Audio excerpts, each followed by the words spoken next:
Pergunta 66. Nós vamos acabar mais cedo hoje. Pergunta 66. Qual é a razão anexa ao 5º mandamento de honrar pai e mãe? A razão anexa ao 5º mandamento é a mesma de todos os outros. A figura divina de Deus. Mas este mandamento também tem uma promessa. É o único mandamento que tem uma promessa. Por que obedecer aos mandamentos? Porque Deus manda.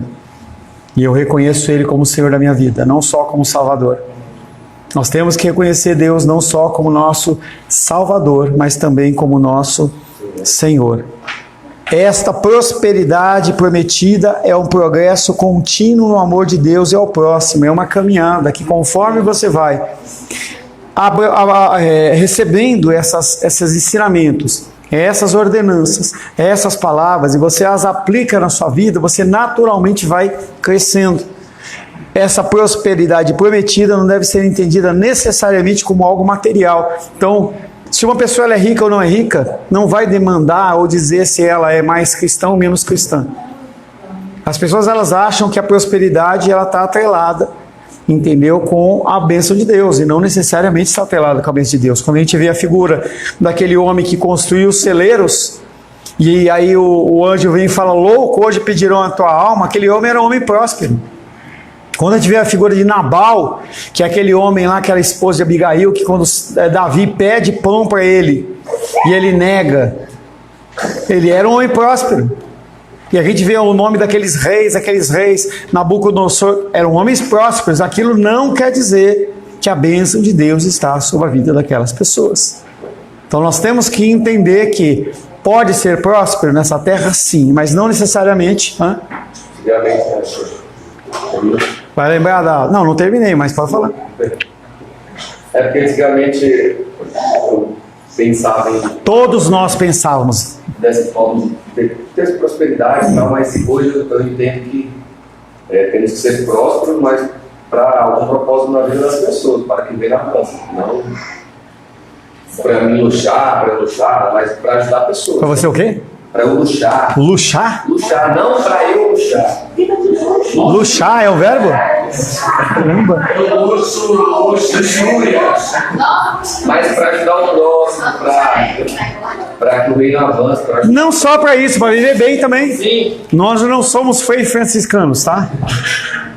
Você pode trocar de carro, pode viajar, pode passear, mas... Não, eu viajei demais, estou cansado. Mas a gente não pode ir para outro extremo. E a gente são pessoas que gostam de trabalhar com extremos. Aí o Frei franciscano diz que não pode ter nada, você não pode ter nenhum bem, tem que usar só a mantinha lá, aquela mantinha fedida, entendeu? É roupa de saco, tá? Esse mandamento é o único que vem com uma promessa. Mas a prosperidade prometida não deve ser entendida como material. Esta prosperidade prometida é um progresso contínuo no conhecimento e no amor a Deus e ao próximo através da graça dele. Nós temos que entender que não há nada mais importante do que conhecer a Deus. Tá? As pessoas elas entendem que se não tiver uma prosperidade financeira, e tem um filme, não nem sei, uma série que eu nem sei se já falei para você assistir, Ministérios Fracassados.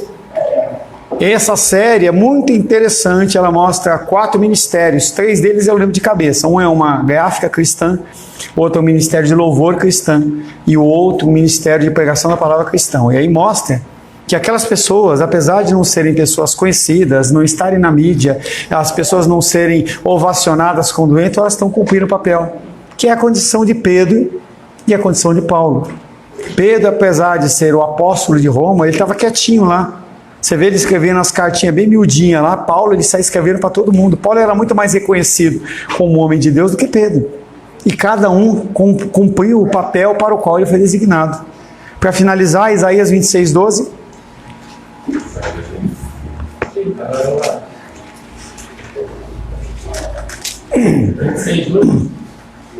André, por favor. O Wallace não falou nada. Você viu como ele é servo? Ah, falou? Pecador. É o pecador. 26:12.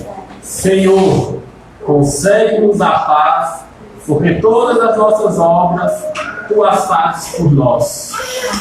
Ele não está falando que ele faz as coisas por nossa causa. Ele faz por nós, porque nós não temos capacidade. Tá? Pode até falar que faz por causa dos nós cego, né? Que nós somos nós cego, né? Mas não é por causa de nós. Ele faz por causa dele e nós não temos condição de fazer aquela situação. Amém, queridos? Eu nem li. Hã? Eu nem li. Nem li. Quer ler? Então, peraí. Leia Isaías.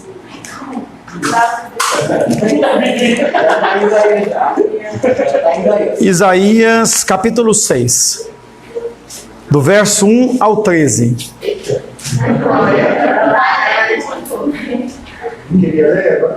vou ler. Não pode deixar. Mas é com voz missionária, hein? A visão de Isaías e o seu chamamento.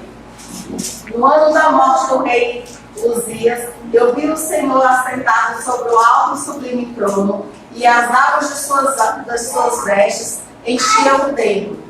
Serafins estavam por cima dele, cada um tinha 6 asas, com 2 cobriam o rosto, com 2 cobriam seus pés, e com 2 voavam. Clamavam uns para os outros, dizendo: Santo, Santo, Santo é o Senhor dos exércitos. Toda a terra está cheia da sua glória. As bases do limiar se moveram à voz do que clamava, e a casa se encheu de fumaça. Então disse eu: ai de mim, estou perdido, porque seu homem de lábios impuros habito no meio de um povo de impuros lábios, e os meus olhos viram o Rei, o Senhor dos exércitos.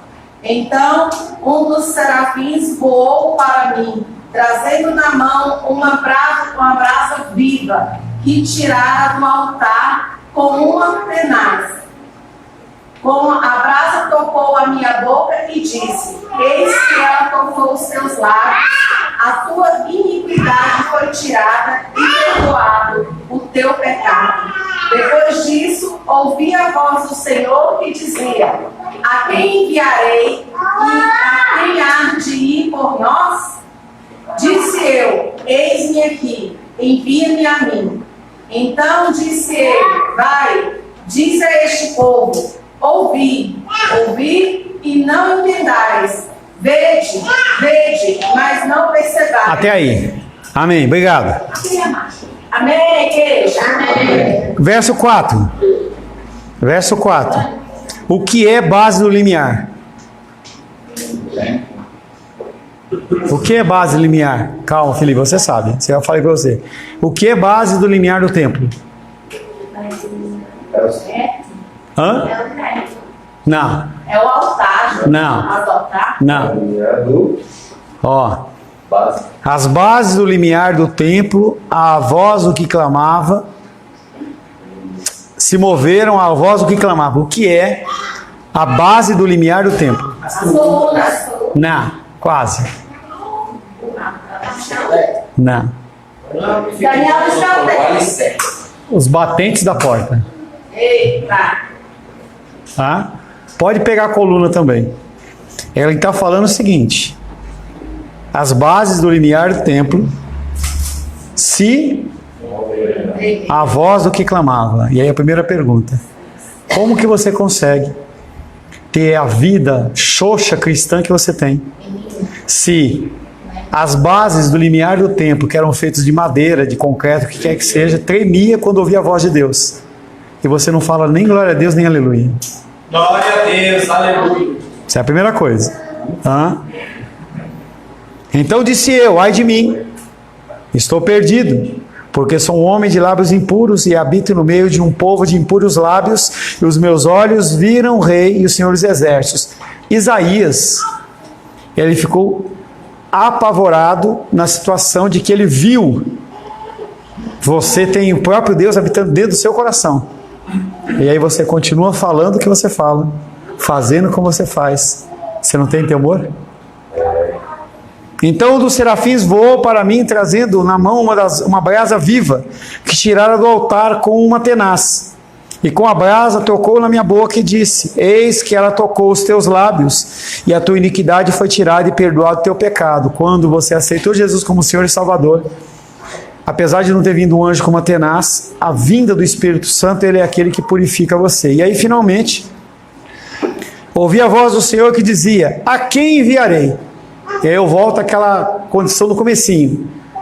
Postou lá que bonitinho, né? Ah, Israel, parece todo mundo emotivo, né? Vamos orar por Israel. Praticamente, além de orar, quantas desculpas você vai dar mais para participar da reunião de oração de quarta-feira? E quantas vezes você vai deixar de acompanhar Menísia e Nicolas no evangelismo? Eu quero falar uma coisa. Essa semana eu fiquei surpresa porque o Pedro não estava vindo da oração. E aí, ele me chamou no privado e falou: Dona Rosângela, me chama, eu quero orar. E você, marmanjo, está na correria. Saiba que no dia do juízo, no dia do arrebatamento, Deus ele vai honrar você. Você está tão na correria que ele vai deixar você correndo aqui, entendeu? Na maior correria, e você vai correndo, você vai ver a igreja subir. Toma atento sobre a tua vida. Pastor, eu tenho tempo batata, mas eu não tenho tempo para encarar na hora de graça. Não tem nada a ver com isso. Eu trabalho nessa horário aí, tá bom. Vai no evangelismo. Já chamei ele, irmãos. Senhor, em nome de Jesus, louvamos, adoramos e bendizemos o seu nome. Agradecemos, Pai querido, pela pregação da tua palavra. Pedimos cada vez mais que o Senhor nos constranja a não sermos cristãos apenas que falam, mas que não fazem. Sim, temos que orar, mas também temos que fazer. Louvamos ao Senhor, entregamos os nossos corações nas tuas mãos em nome de Jesus. Amém. Graças ao nosso bom, querido e amado Deus.